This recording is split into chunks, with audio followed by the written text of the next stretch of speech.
안녕하십니까. 저는 재능대학교 김명호라고 합니다. 오늘 제가 소개해드릴 내용은 Rag the Hard Parts라고 영어 제목을 쓰고 있는데 실제 내용은 한국어로 편하게 진행하겠습니다. 말씀드릴 주요 내용은 다음과 같습니다. 정보 기반 생성을 위한 RAG가 Rag가 어떤 기술인지 간단하게 요약해서 설명드리고, 저희 오늘 발표의 핵심 주제는 이 Rag에 관한 기대는 굉장히 많지만 그 기대가 너무 과도한 나머지 과대 광고에 가까운 경우가 많습니다. 실무 차원에서 Rag를 제대로 구현하려다 보면 각종 문제에 시달리게 되는데, 그런 과제들이 무엇인가를 몇 가지 소개하고, 이 문제들을 해결하기 위한 그럴듯한 해결책, 즉 너무 어려운 노력이 들어가거나 비용이 많이 들어가는 해결책이 아니라 가능한 해결책들과 예시를 통해서 이 문제들을 어떻게 해결할 수 있는지 보여드리는 것으로 진행하도록 하겠습니다. 자, 먼저 Rag에 대해서는 많이 들어보셨을 것으로 기대합니다만, 제가 가장 인상적으로 보았던 문건이 오픈AI 쿡북에 나오는 바로 이 자료입니다. 이 제목을 보시면 왜 탐색이 파인튜닝보다 더 나은가라는 제목으로 예시 코드와 함께 재미있는 사례를 소개하고 있는데요. 그 내용은 아무리 제가 한국어로 잘 번역하려고 해도 이보다 더 나은 방법은 없는 것 같아서 영어 문건을 그대로 가져와서 보여드리겠습니다.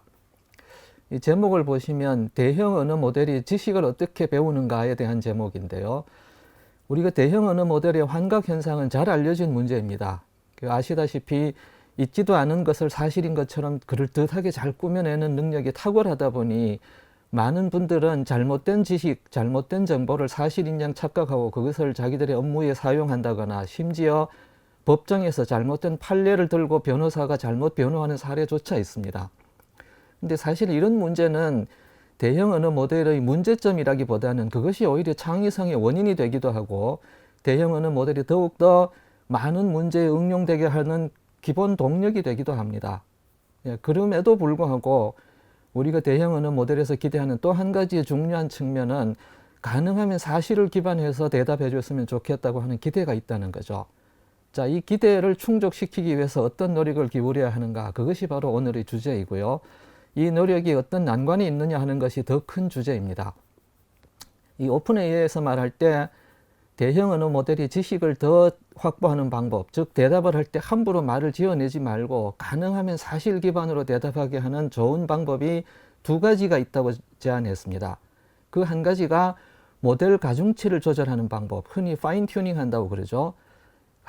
대량으로 학습된 데이터로부터 학습된 모델을 가져와서 미세 조정하는 방법으로 지식을 더 추가하는 방법이 있다고 했고요. 또 한 가지는 질문을 할 때 이 모델 자체에 손을 대기보다는 그 모델에 질문을 할 때 사용자가 추가적인 입력을 덧붙여 제공함으로써 맥락 정보를 주는 거죠. 그러니까 질문이 질문으로 끝나는 게 아니고 이런 맥락 하에서 이 질문의 답이 뭔가요? 라고 질문하면 훨씬 더 정확성을 높일 수 있는 방법이 된다고 했습니다. 자, 이 두 가지 방법의 특징을 뭐라고 설명했냐? 정말 인상적인 설명인데요. 그 위에 설명을 보시면 모델 가중치는 장기 기억과 같다고 했습니다. 예를 들어 모델을 튜닝한다는 말의 의미는 시험이 일주일 정도 남았을 때 충분히 많은 공부를 통해서 시험 준비를 하겠죠. 그러나 이 방식은 좋은 점은 뭐냐 하면 평소에 꾸준히 공부하는 사람에게는 굉장히 좋은 방식인지 모르지만 막상 시험 날짜가 가까이 다가오게 되면 학습한 내용 중에 일부를 잊어버리기도 하고, 심지어 잘못 기억해서 엉뚱한 답을 하기도 할 가능성이 있다는 거죠. 반면에 모델 인풋을 조정하는 방식, 이 방식은 단기 기억과 마찬가지입니다. 마치 벼락치기 공부를 해서 시험을 위해서 간편한 어떤 그 모범 답안이나 과거 문제들로부터 추출된 소량의 굉장히 중요한 정보를 가지고 있어서 이것이 시험에 나기만 하면 확실하게 도움이 된다는 거죠. 바로 이 방식이 모델 인풋을 조정하는 방식입니다. 자, 우리가 언뜻 생각해 보면 이 두 가지 방식 중에 장기 기억을 튜닝하는 것이 훨씬 좋은 것처럼 보이지만 오픈AI에서 굉장히 재밌는 말을 하고 있어요. 뭐냐 하면 이 미세 조정 방식은 겉으로 보면 더 나아 보이는지 모르지만 실제로 이 방식이 배우는 것은 지식을 있는 그대로 배우는 게 아니고 작업의 특수성이나 스타일을 배운다고 했습니다. 예를 들자면 판례로 뭘 학습한다고 하면 판례에서 주로 사용되는 용어라든지 말하는 투라든지 이런 것들을 주로 배우는 거지, 구체적인 판례에서 어떤 상황에서 이 판례의 결과가 뭐냐는 걸 외우는 방식으로 학습하는 게 아니라는 거죠. 예, 그래서 사실 정보를 되돌려서 돌이켜서 이걸 질문에 덧붙이는 방식으로 생각하자면 오히려 파인 튜닝이 더 나은 기술이 아니라는 뜻입니다. 이 사실 많은 분들이 근본적으로 모델을 수정하는 것이 훨씬 유리하다는 착각을 하는 경우가 있는데, 사실 정보에 기반해서 질의에 좀 더 정확성을 기하기 위한 좋은 방법은 오히려 모델을 튜닝하는 것보다는 질문을 보강하는 것이 훨씬 유리하다는 것을 알게 됐다는 겁니다. 그래서 나온 것이 바로 이런 그림이고요. 이 그림에서 보시면 단순히 수작업으로 프롬프트 엔지니어링을 할 수도 있지만 사실 정보를 질문에 덧입혀서 질문을 보강하는 방식이 바로 오늘 설명하고자 하는 레그라는 이쪽 트랙이고요. 이 오른쪽 트랙으로 가면 파인 튜닝 트랙이 있죠. 이 둘을 결합해서 더 성능을 개선하기 위한 시도도 있고 여러 가지 방법들이 있을 수 있습니다. 근데 오늘 우리의 핵심 주제는 이 중에서 왼쪽 위에 있는 레그라는 트랙, 즉 질문을 보충해서 사실 정보를 활용해서 질문을 보충하는 방식으로 정확성을 기하는 이 기술을 흔히 레그라고 부르는데, 이 레그라는 용어는 많이 들어보셨으니까 굳이 길게 설명은 드리지 않겠습니다만 우리말로 굳이 번역하자면 retrieval이라는 단어가 정보를 검색, 추출한다는 뜻이고요. 가운데 있는 A가 augmented, 즉 증강한다는 뜻이고, 마지막에 G는 검색된 정보를 활용해서 증강된 질문으로부터 정보를 생성한다는 이 개념이 바로 레그입니다. 그래서 오늘 우리의 주된 관심이 레그에 있다는 것을 아시고, 여기서부터 이제 문제의 출발점이 있는데, 이 레그가 이런저런 문제에 적용했을 때 이 환각 현상을 대폭 개선하면서 적은 비용으로 손쉽게 구현할 수 있으면서도 굉장히 쓸모있는 기술이라는 걸 많은 분들이 알게 됐습니다. 예, 그러다 보니 그 랭체인이나 라마인덱스와 같은 좋은 도구들은 기본적으로 레그 애플리케이션을 쉽게 개발하기 위한 여러 추상화나 라이브러리들을 제공하고 있고 굉장히 수준 높은 응용들을 데모로 잘 보여줍니다. 예, 그런데 현장에 계신 분들이 레그를 적용하다 보면 어떤 문제가 생기냐, 오히려 예제로 주어진 데모 이외에 그것을 조금이라도 벗어나는 수준의 정확성이 필요한 문제에 레그를 적용할 때는 엄청나게 많은 노력이 든다는 걸 알게 됐습니다. 그래서 제가 여기 부제를 보면 레그는 과대 광고이고 말이야 쉽지 악마는 디테일에 있다는 부제를 붙였지 않습니까? 저 말의 의미는 레그는 어느 정도의 성능을 보이는 예제를 만드는 것까지는 매우 쉬운 기술로 보이지만 현실 문제에서 매우 높은 수준의 정확성이 필요한 문제에 레그를 적용할 때는 엄청나게 어렵다는 거예요. 제가 이 점을 강조해서 링크드인에 아티클을 한번 기고한 적이 있는데, 저 내용을 보시면 레그를 중심으로 한 과대 광고가 정말 정당화될 만한 것인가라는 저 나름대로는 의문을 제시한 그 기사를 한번 쓴 적이 있었습니다. 오늘 발표의 내용도 바로 이 레그 하이프에 대해서 좀 더 깊이 있게 들여다보고 이걸 어떻게 해결할 것인가에 대한 실용적인 솔루션들을 몇 가지 보여드리는 데 있습니다. 제가 레그가 하이프라고 주장하는 그 여러 이유 중에 첫 번째 이유가 바로 맥락에서 벗어난 청크를 사용하는 레그는 굉장히 위험하다는 겁니다. 예를 들어서 동식물 도감으로부터 학습된 어떤 사전 정보가 있고 이 정보를 활용해서 질문을 보강해서 사용자의 질문에 답을 하다 보면 어떤 말도 안 되는 경우가 발생할 수 있냐 하면, 예를 들어서 꽤 괜찮은 신종 동물이 어떤 동물이 나올 것이냐고 질문을 하게 되면 아무리 좋은 정보들이 원본 소스에 있다고 하더라도 이들이 맥락에서 벗어난 조각들로부터 답을 만들려다 보면 예를 들어서 날개를 가졌고 젖먹이 동물인 물고기가 나올 수 있다는 겁니다. 물론 그럴듯한 대답이죠. 전형적인 환각입니다.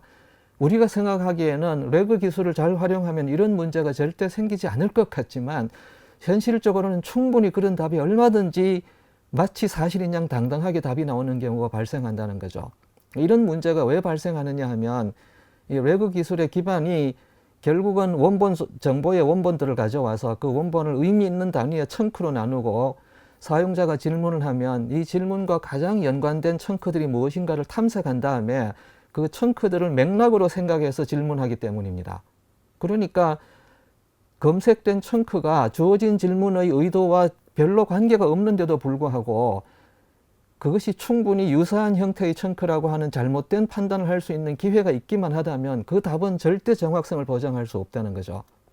그러니까 평균적으로 꽤 괜찮은 답을 하는 솔루션조차 한두 번이라도 이런 치명적인 오류를 범하는 순간 사람들은 이 기술을 믿을 수 없게 되는 것입니다. 예를 들어 굉장히 중요한 과학기술 논문에 대해서 어떤 질문을 했거나 또는 종교적인 믿음에 대한 교리에 대한 질문을 했거나 이런 경우에 절대 존재할 수 없는 어떤 이론이나 또는 교리상 절대 허락되지 않는 어떤 내용을 마치 사실인 양 답하는 일은 여전히 외국에서 발생할 수 있다는 겁니다. 그러니까 이 문제를 해결하기 위해서는 청크를 어떻게 더 정확하게 선택하고 문맥을 유지하게 하느냐 하는 기술이나 노력이 반드시 필요한 것이지, 원본 정보를 제주껏 청크로 나누고 색인을 잘 만든 다음에 인베딩 기술을 이용해서 검색을 하고 이걸 질문에 덧붙이기만 한다고 해결되는 문제가 아니라는 거죠. 자, 그리고 두 번째 문제는 인베딩의 품질 이슈인데요. 이 레그를 사용할 때는 원본 정보들을 수학적인 비교나 탐색에 용이한 형태의 인베딩 벡터를 만들고 이 벡터를 통해서 주로 유사도를 검색을 합니다. 그래서 이 고차원 텍스트를 저차원 벡터 형태로 바꾸는 이 기술을 인베딩이라고 부르는데, 이건 흔히 해시를 하거나 색인을 하는 것과 유사한 의미입니다, 사실은. 근데 우리가 생각할 때는 청크의 크기가 크면 클수록 인베딩이 좋은 것이 나올 것이라고 생각하기 쉬운데, 사실 인베딩은 고차원 데이터를 저차원으로 축소, 축약하는 기술이기 때문에 청크의 크기가 크면 클수록 오히려 축약된 정보에는 많은 정보 손실이 있게 마련입니다. 그러다 보니 뻔하게 찾아내기 쉬운 어떤 질문을 하더라도 그 질문의 핵심적인 용어의 개념이 잘 포함된 청크를 찾을 수 있는 기회를 놓치는 경우가 오히려 발생합니다. 그래서 여기 설명을 보시면 청크의 길이가 길다고 해서 더 나은 문장 인베딩이 보장되지 않는다는 말이 굉장히 중요한 말입니다. 그래서 원본 텍스트가 책인 경우에 책 전체를 통으로 읽어서 그대로 색인을 만들었다고 해서 어떤 질문에든 답을 더 잘할 수 있느냐 하면 전혀 그렇지 않다는 말인 거죠. 그리고 청크의 길이가 길다는 것은 또 다른 부작용이 있는데, 질문의 길이가 과도하게 길면 대형 언어 모델들은 대부분 질문 자체를 거절합니다. 정보의 일부만 가지고 답을 만들어내는 것이 아니고 질문 자체를 거절해버리기 때문에 청크가 길다고 하는 건 좋은 답이 되기 어렵다는 거죠. 자, 이제 앞에서 말씀드린 것과 지금 말씀드린 것을 합해 놓고 보면 이 문제가 생각보다 굉장히 어려운 문제라는 걸 아시게 됩니다. 왜냐하면 앞에서 말씀드린 건 원본 문서가 정보가 많은 경우에 이걸 의미 있는 단위로 청크로 쪼개서 잘 해결하는데, 이 청크로 나누다 보니 맥락이 벗어난 이상한 청크가 탐색될 수 있다는 문제가 있고, 반대로 청크의 길이를 길게 했더니 오히려 정보 손실이 있다는 뜻인 거죠. 자, 그래서 이 둘은 서로 연관이 있는 문제이지만 어떻게 해결하는 것이 좋은지에 대한 답은 상당히 다른 방식으로 찾아낼 수밖에 없습니다. 그래서 인베딩을 활용하는 것은 추상적이거나 유사한 의미를 찾는 작업에서는 보통 유리하지만, 특별한 용어나 개념이 직접적으로 책에 있는 경우에도 그 용어를 갖고 질문했을 때는 오히려 그 정보 자체를 탐색하는 데 실패하는 경우가 더 많이 있다는 거죠. 자, 이것이 두 번째 문제이고요. 세 번째 문제는 제가 구체적 응용을 개발하다가 겪은 사례인데, 이 레그 과정에서 정보를 탐색하는데 탐색된 결과가 계산이 필요한 경우들이 종종 발생합니다. 그런데 대형 언어 모델은 아시다시피 언어 모델이지 계산 모델이 아닙니다. 그런데 차라리 나는 계산을 못하니 계산 방법을 알려달라고라도 했으면 정확한 계산 방법과 함께 제가 질문을 할 수 있었을 텐데, 가끔씩은 정말 뻔뻔하게도 그 계산을 잘 하는 것처럼 대형 언어 모델이 직접 계산을 하고요. 심지어 그 계산이 효율적이지도 않고 어떤 경우에는 틀리기조차 합니다. 자, 이런 문제가 있다 보니까 계산이 포함된 레그를 적용할 때는 아무리 좋은 정보를 주고 또 계산이 필요한 방법에 대해 어느 정도 힌트가 있다고 하더라도 그 답을 믿을 수 없는 경우가 종종 발생한다는 거죠. 자, 이건 제 혼자만의 주장이 아니고 그 검색을 해보시면 이런 문제를 겪는 분들이 정말 많습니다. 그분들의 대표적 기사 하나를 여기 링크를 공유해 드렸으니까 한번 확인해 보시기 바라고요. 그래서 제가 제안 드리는 것은 저는 어떤 대단한 이론을 만들거나 이 이론을 지원하기 위한 굉장한 시스템을 만드는 데 관심이 있기보다는 현장의 문제들에 대해서 실제 발생하는 문제들을 제가 어떻게 해결했는지 해결책들을 소개하는 데 더 큰 목표가 있기 때문에 구체적인 해결책 몇 가지를 한번 보여드리겠습니다. 그 첫 번째 방식은 뭐냐 하면, 청크의 크기가 크면 클수록 오히려 정보에 손실이 많다는 이것은 굉장한 약점이라는 걸 말씀드렸죠. 예, 그 약점을 해결하는 한 가지 방식이 검색을 할 때는 원본 정보 전체를 대형 청크로 생각하고 검색을 하기보다는 요약 정보를 먼저 구한 다음에 그 요약에 대한 검색을 하고 질문을 증강할 때는 원본에서부터 필요한 정보를 추가적으로 추출해서 증강하는 것이 훨씬 효과적이라는 것을 알 수 있습니다. 여기 오른쪽에 예를 보시면 이 바이라인 네트워크의 심재석 대표님에 대한 간략한 요약이 나오고 그 요약에 관련된 실제 정보를 담고 있는 대형 정보겠죠. 그 링크가 함께 있는 어떤 그 정보가 있습니다. 이 정보로 학습을 해서 이 학습한다는 정확한 표현은 이 정보를 기반으로 색인을 만들고 사용자 질문에서 탐색을 할 때는 이런 정보로부터 얻은 색인을 가지고 먼저 탐색을 하고 탐색에서부터 얻은 정보에 부가 정보가 필요할 때는 원본 정보의 내용을 추각해서 또는 원하는 부분을 거기서 더 발췌해서 질문을 보강하는 것이 훨씬 좋은 결과를 낼 수 있는 경우를 많이 보았습니다. 우리가 그 착각하기 쉬운 것은 아니 임베딩이라는 게 원래 원문을 요약하는 기능이 아니냐라고 하는데 이 요약이라고 하는 건 우리의 목적을 말하는 것이고 임베딩은 유사한 단어들을 좀 더 유사하다고 찾아내게 하는 수학적인 조작들이 임베딩입니다. 이 둘은 같은 기능이 아닙니다. 알고 보면요. 예, 그래서 임베딩을 이용해서 이 문제를 100% 해결하는 것은 쉽지 않은 문제이고 원본 문서가 대형 청크가 될 가능성이 있는 경우에는 그 청크들의 요약본들을 가지고 먼저 색인을 만들고 탐색은 요약을 통해서 탐색을 하고 거기서부터 얻은 정보의 원본 정보를 갖고 질문을 보강하는 방식을 쓰는 것이 훨씬 유리하다는 거고요. 자, 두 번째는 이건 사실 디버깅의 문제이긴 한데 가끔씩 말도 안 되는 이상한 결과를 생성하는 경우는 청크들이 맥락에서 벗어난 청크들일 가능성이 굉장히 높습니다. 예를 들어 한 가지 질문을 하는데 둘 이상의 소스로부터 청크들을 찾아내고 그 청크들의 정보를 결합해서 답을 만들어냈다면 어느 정보가 어느 원본 소스에서부터 왔는지 알아낼 수 없다면 이걸 디버깅 한다는 건 정말 어렵습니다. 그래서 한 가지 예를 들면 그 특별한 그 교리에 관련된 책들을 어느 분야의 교리에 관련된 책들을 2권을 가져와서 그 정보를 만들었는데 탐색을 하다 보면 그 사용자 질문의 어느 부분은 예를 들자면 삶과 영혼의 비밀이라는 원본에서부터 추출된 것이고 어떤 정보는 생활 속의 대자유라고 하는 또 다른 정보에서 추출된 정보인 거죠. 이 둘의 정보를 실제 답을 만들 때는 여러 소스에서부터 추출된 정보들을 합성해서 답을 만들다 보니 답이 정말 모순되는 내용을 가지고 있거나 서로 연관성도 없는 내용을 가진 답을 만들었을 때 이걸 디버깅하는 가장 좋은 방법이 뭐냐 하면 청크의 태깅을 함께 하는 것입니다. 이 청크가 어디에서 왔는지에 대한 정보를 모든 청크가 스스로 가지게 해서 나중에 탐색을 하고 그로부터 질문을 만들 때 혹시 원본 정보를 참조하여 답을 생성하는 경우에는 어느 소스에서부터 추출된 정보인지를 요약으로 알려달라고 요청을 하면 굉장히 정확한 정보를 얻어낼 수 있습니다. 이걸 통해서 맥락에서 벗어난 또는 원본 정보에서 탐색 대상이 아닌데 탐색이 돼서 나오는 경우에 디버깅 정보를 손쉽게 얻을 수 있다는 거죠. 자, 세 번째 아이디어는 이건 정말 제가 겪었던 문제 중에 가장 어려운 문제인데 청크의 종류나 청크의 크기나 또는 원본 소스에 대한 태깅을 아무리 해도 제가 원하는 답이 절대 나오지 않는 예제들을 많이 보았습니다.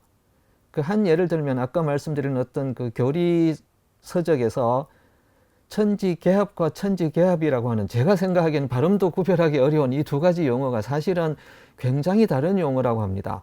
근데 저 내용을 책을 전체적으로 잘 읽고 의미적으로 해석하고 그 다음에 그 교리에 충실한 사람이라면 저 둘을 구별할 수 있습니다만 웬만한 임베딩을 활용해서 이 둘을 구별하라고 하면 올바른 구별을 하지 못합니다.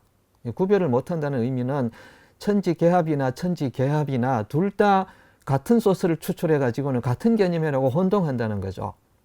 자, 이런 문제는 절대 임베딩으로 안 풀립니다. 현실적으로 안 풀립니다. 이건 임베딩 기술이 훨씬 좋아지면 풀리지 않을까라고 기대할 수 있지만 저는 그런 좋은 기술이 나올 때까지 기다리고 앉아서 아무 일도 하지 않는 사람이 아니거든요. 자, 이런 저에게 가장 쓸모있는 해답이 뭐였냐 하면 임베딩 매칭으로 안 되는 경우에는 차라리 엔그램 매칭을 직접 하도록 이 탐색 솔루션을 강화하는 것이 훨씬 좋은 방법입니다. 이건 뒤에 시연 영상이 있으니까 이걸 통해 직접 한번 더 보여드리도록 하겠습니다. 자, 그리고 마지막으로 그 레그만 가지고 잘 풀리지 않는 문제 또는 풀리더라도 이상하게 계산이 비효율적이거나 오답이 나오는 문제를 해결하는 좋은 방법이 바로 계산 증강 생성입니다. 검색만 증강하는 게 아니고 계산도 더 증강하는 방식인데요. 예를 들자면 어떤 사람의 현재 신체적인 특성과 또는 생활 습관, 운동 습관 이런 것들을 기반으로 적절한 식단이나 운동을 제한하는 어떤 서비스를 외부 기반으로 만든다고 가정해 봅시다. 그럼 사용자가 나이나 성별이나 체중이나 신장이나 이런 그 값들과 또는 현재의 체지방 비율, 체수분 비율 이런 것들이 있겠죠. 저런 값들을 그냥 입력으로 주고 적당한 그 다이어트 서적을 임베딩을 해가지고 좋은 식단이나 운동이 뭐냐고 물으면 꽤 그럴듯한 답이 나오긴 하지만 이 가운데서 계산이 들어가는 문제에서 희한한 동작을 보일 때가 있습니다. 그래서 순수하게 저런 값만 주는 대신에 무슨 일을 하느냐 하면 예를 들자면 이 사람의 체지방률이나 또는 근육량이나 수분 비율들을 더 알고 나면 추가적으로 알 수 있는 정보가 있어요. 대표적인 것이 바로 BMI, 체질량 비율이라든지 또는 기초 대사량 같은 정보들 있죠. 이런 정보들은 어지간히 식단이나 운동을 제한하려면 항상 필요한 정보입니다. 어쩌다 한번 필요한 정보가 아니고 거의 필요한 정보라는 거죠. 이 내용을 대형 언어 모델에 그냥 맡기면 어떤 이상한 일이 벌어지냐 하면 예를 들어 기초 대사량을 계산하는 공식은 과거에 한번 바뀐 적이 있습니다. 그런데 이 대형 언어 모델을 학습시킬 때는 이 중에 어느 것이 더 최신의 공식이고 더 나은 공식인지 알아내기가 쉽지 않아요. 그래서 어떻게 질문할 때는 최신 공식으로 계산하지만 또 한 번 질문해보면 과거의 공식으로 계산하고 심지어 계산조차도 오류가 발생해서 똑같은 데이터를 넣는데도 기초 대사량 정보가 다른 값이 나올 때가 허다하게 있습니다. 그런데 잘 아시다시피 이런 일을 가장 잘하는 기능이 뭡니까? 바로 프로그래밍이죠. 프로그래밍 언어입니다.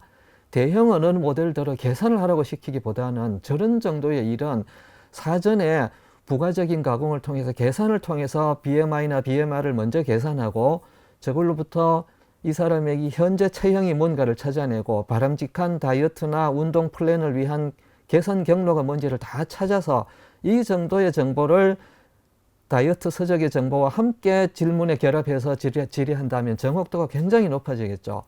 바로 이런 아이디어가 캐그입니다. 컴퓨테이션을 증강한 생성이 가능하다는 거죠. 그래서 이런 이야기들은 요약하자면 임베딩과 매칭 그리고 대형 언어 모델을 기계적으로 적용하는 것만 가지고는 정보 기반의 올바른 질문과 답을 얻기 위한 레그의 목표를 달성하기가 굉장히 어렵다는 거고요. 이 기술뿐만 아니라 공학적인 접근이 필요한 문제들이 많다는 것이 바로 지금까지 설명의 요약입니다. 저런 문제들이 실제로 풀리는가? 제가 이 문제들을 이론적으로 또는 과학기술적으로 풀었다는 게 아니고 현실적인 방법을 어떻게 풀었냐를 몇 가지 보여드리는데 예를 들자면 성능 개선을 위해서는 언어 모델의 무슨 버전을 사용하는 것이 좋을지, 임베딩 모델을 뭘 사용하는 것이 좋을지, 또는 질문의 온도나 지시를 어떻게 하는 것이 좋을지, 전문 분야를 어떻게 세팅하는 게 좋고, 청크를 구분하는 구분자는 무엇이 좋고, 청크의 규모가 얼마나 좋은지, 이 모든 것이 공학적인 대상입니다. 다시 말해서 좋은 이론과 도구만 있으면 그냥 풀리는 문제가 아니고 여러분의 노력이 필요한 공학적인 문제라는 거죠. 거기에 더해서 맥락을 보충한다든지 앞에서 말씀드린 요약이나 태그된 청크 같은 걸 사용하는 것이 맥락 보충의 아이디어죠. 또는 자구적인 정보를 보충하고 계산을 연계한다든지 검색 결과를 더욱더 정밀하게 정리를 한다든지 이런 많은 문제들은 전부 공학적 요소들입니다. 다시 말해서 좋은 이론과 도구가 나오기를 기다리지 말고 여러분이 현장 문제를 보고 노력을 기울여서 풀어야 되는 문제라는 거죠. 그 문제를 이런 방식으로 풀어서 해결한 몇 가지 사례를 한번 보여드리면 이 사례가 대한민국 인물사전이라고 제가 소량의 데이터를 가지고 만든 작은 예제가 있습니다. 그 예제는 그 왼쪽에서 보시는 것처럼 바이라인 네트워크의 대표자이신 심재석 기자님 굉장히 요약 정보가 있죠. 그죠?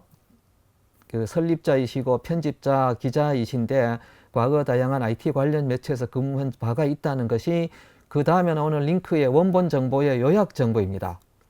그리고 최성수라는 가수분에 대한 이야기, 저에 대한 이야기, 또 군하문 씨라는 다른 분 이야기, 윤석열 대통령 이야기 쭉 나오죠. 그죠?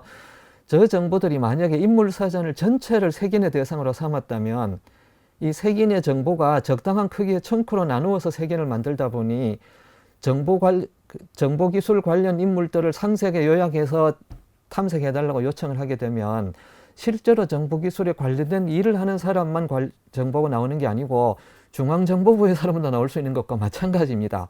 우리가 의미적으로 정보 그러니까 인베딩을 활용하면 정말 IT만 정보라고 생각하기 쉬운데 실제 탐색을 해보면 매우 높은 정확도 또는 유사도로 이런 정보들이 다 걸려 나옵니다. 놀랍게도. 그 정보들이 과연 우리 질문의 의도와 부합하는 거냐고 생각해보면 전혀 그렇지 않았던 거죠. 그런데 이 요약 정보를 기반으로 색인을 만들고 요약 정보를 매칭의 대상으로 삼고 그 매칭이 성공한 청크들에 대해서 부가적인 정보가 필요할 때 실제 정보를 접근할 수 있는 통로를 열어주게 되면 이건 프로그램을 통해서 이 문제를 해결할 때는 원본 정보를 액세스할 수 있으니 그 정보를 충분히 활용하는 응용에 이 정보를 활용하면 되겠다는 걸 쉽게 알 수 있는 거죠. 이것이 굉장히 중요한 한 가지 아이디어이고요. 이 두 번째 아이디어는 아까 말씀드린 것처럼 청크를 만들 때 원본 정보가 어디에서 출처가 무엇인가에 대한 태그를 함께 가진 청크를 가지면 주어진 질문에 대한 답을 할 때 이 답이 어떤 정보를 합성해서 만들어졌는지 쉽게 알 수 있습니다. 예를 들자면 어떤 교리집 삶과 영혼의 비밀과 생활 속의 대자유라고 하는 두 가지 책에서부터 추출된 정보들로 생인을 만들고 이 팔정도가 무엇이며 이를 어떻게 수행에 적용할 수 있냐고 물었더니 긴 설명이 나옵니다. 근데 대부분의 경우에는 레고 애플리케이션들은 이 답이 어떻게 만들어졌는지에 대한 자세한 설명을 얻기가 결코 쉽지 않습니다. 물론 어떻게 얻었는지 아이디어는 이 서비스를 만든 분은 당연히 알죠. 원본 정보 어디에서 가져왔고 어떻게 색인을 만들었고 그런 이론과 기술적인 정보만 있는 것이지 이 질문에 이 답이 왜 나왔는지를 설명하기는 쉽지 않다는 거죠. 그런데 여기 있는 아래쪽에 설명을 한번 보시면 8가지의 팔정도 설명과 함께 어느 정보에 어느 출처에서 있는 무슨 내용이 참고되었다는 것을 정확히 알아서 알려줍니다. 그리고 왼쪽 편의 자료 출처 쪽에도 보시면 처음에 2개의 청크는 삶과 영혼의 비밀에서 왔고 그 다음 청크는 생활 속의 대자유에서 왔고 하는 식으로 유사도가 높은 것부터 낮은 쪽으로 내려가면서 어떤 청크를 참조했는지를 정확히 보여주죠. 이런 방식으로 이 답을 검증하고 디버깅할 수 있는 정보가 있으면 오류를 그만큼 줄일 기회가 많아진다는 겁니다. 자, 세 번째 문제는 아까 말씀드린 정말 난해한 문제였죠. 천지 개합과 천지 개합 가운데 어느 것이 완성도가 더 높은 거냐라고 질문을 했어요. 사실 이 질문은 제가 제 손에 있는 도구나 기술들 중에 쓸만한 것들은 다 써봤습니다. 두 원본 정보를 가지고 색인을 만들고 이 질문을 했을 때 이 질문에 정확한 답을 내는 기술은 하나도 없었어요. 그러니까 이 정도의 문제는 사실 대형 언어 모델이 인베딩을 기반으로 한 색인을 만들고 이걸 레그 기술을 이용해서 탐색하고 그걸로 질문을 보강하는 것으로는 잘 안 풀리는 문제입니다. 현실적으로 이런 문제들이 있습니다. 이럴 경우에 제가 취한 아이디어는 뭐냐 하면 차라리 질문을 이런 식으로 하는 겁니다. 어덴덤이라고 하는 정보를 더 가지고 있어서 질문을 할 때 대형 언어 모델에게 그냥 질문만 던지는 게 아니고 어덴덤 정보를 더 아예 주는 겁니다. 그래서 어떤 질문을 탐색한다고 하더라도 흔히 하기 쉬운 실수들이 있으면 그 실수를 바로잡기 위한 정확한 정보를 어덴덤으로 아예 자구적으로 보충을 하는 거죠. 그래서 여기 보면 천지 개합과 천지 개합은 다른 개념이니까 혼동하지 말아라고 명시적으로도 지시를 했고 둘이 어떻게 다른지도 설명을 했죠. 그 설명으로부터 이런 답을 얻어내는 것은 충분히 가능하고 오히려 더 저렴한 비용으로 가능합니다. 제가 이런 일들을 겪으면서 얻은 큰 교훈이 뭐냐 하면 쉬운 문제는 쉽게 풀고 어려운 문제를 어렵게 푸는 것이 정상인데 이 고급의 기술, 신형 고급 기술이 나오게 되면 거의 대부분의 사람들은 어떤 쉬운 문제를 줘도 기술을 자랑하려는 듯한 그런 태도로 어려운 도구를 쓰는 경우를 자주 보았다는 겁니다. 저는 제 손에 있는 문제를 풀어야 했기 때문에 이런 어프로치가 사실상 현실적으로 가능한 어프로치였고 훨씬 좋은 답을 내는 경우를 자주 보았습니다. 그리고 앞에서 말씀드린 것처럼 다이어트나 운동을 어떻게 조언할 것인가 하는 문제에 사용자 입력의 정보를 보시면 성별이나 나이, 뭐 신장, 체중, 체수분 비율 뭐 이런 것들이 쭉 있을 경우에 이 사람에게 적당한 다이어트나 운동이 뭐냐라고 질문했을 때 대형 언어 모델이 꽤 그럴듯한 답을 해줍니다. 그런데 핵심이 놓친 게 뭐냐 하면 계산이 필요할 때 굉장히 이상한 계산을 내놓거나 불필요한 계산을 하거나 오답을 내놓거나 하는 경우가 종종 있다는 거죠. 그래서 저는 이 응용을 만들 때는 그 레그만 그냥 사용한 것이 아니고 저 사용자 정보로부터 체질량 지수가 얼마이고 기초 대사량이 얼마인가를 정확한 계산 공식에 의해서 사전에 계산하고 그로부터 얻은 정보로 이 사람이 건강한 체형이란 것도 규칙 기반으로 알아내고 규칙 기반으로부터 이 사람이 추구할 수 있는 추가적인 개선 경로가 문제를 선택하게 하면 이로부터 얻어낼 수 있는 정보는 굉장히 정확한 정보를 쉽게 얻어낸다는 건데요. 예를 들자면 아래쪽에 설명을 보시면 이 사람이 건강한 체형이라는 것을 대형 언어 모델이 판단한 것이 아니고 규칙 기반 시스템을 사전에 적용함으로써 얻어낸 것이고요. 그 다음부터 나오는 여러 값들은 예를 들어 기초 대사량이라거나 하루 필요한 칼로리가 총 얼마인가 이런 것들은 계산으로부터 보충된 정보를 활용했기 때문에 충분히 정확한 정보라는 거고요. 특히 재밌는 게 단백질 섭취 쪽에 보시면 이 단백질은 보통 그 사람의 체중의 1배 내지 2배 정도를 먹으라고 권장합니다. 저건 제가 권장한 것이 아니고 제가 참조한 색인 정보를 가진 다이어트 서적에서 권장한 내용이에요. 근데 만약에 이 사람의 체중이 특정한 체중이 이미 있지 않습니까? 이 사람 같으면. 그러면 체중의 1~2배 정도를 먹으라는 말이 그냥 당신이 스스로 체중을 알고 있으니까 알아서 계산하시오라고 대답을 하면 이 대형 언어 모델이 굉장히 불친절하다고 생각하기 쉬울 겁니다. 근데 만약에 이 사람의 체중에 대한 정확한 정보를 입력으로 전달하고 체중의 1~2배 정도의 단백질을 섭취하면 된다는 부가적인 정보는 탐색에 의해서 정보를 보강하고 이걸로부터 대형 언어 모델이 정확한 조언을 하도록 요청할 수 있다는 거죠. 그래서 마지막에 보시면 당신의 체중이 얼마니까 그래서 이만큼을 먹으라고 하는 굉장히 정확한 조언을 하죠. 그래서 한 번에 의미 있는 결과를 내기 위한 제일 좋은 방법은 언어 모델에게 모든 요청을 넘기지 말고 필요할 때는 계산을 하고 어떨 때는 규칙 기반 탐색을 하고 이것들을 종합적으로 맥락 정보와 함께 전달하는 것이 훨씬 좋은 결과를 낸다는 것입니다. 자, 이 모든 것들은 현실적인 문제에 대한 현실적인 대안을 보여드리는 것이고 이런 새로운 기술과 도구가 나왔으니까 이 방법만 사용하면 모든 문제가 풀린다고 주장하는 것이 아닙니다. 저는 저의 경험을 이렇게 공유하는 기회에 여러분들도 좋은 경험이 있으시면 함께 공유해 주셔서 많은 분들이 이 레그로부터 발생할 수 있는 문제를 함께 해결하는 데 큰 도움이 되었으면 합니다. 자, 오늘 설명은 이 정도로 하도록 하겠습니다. 경청해 주셔서 감사합니다.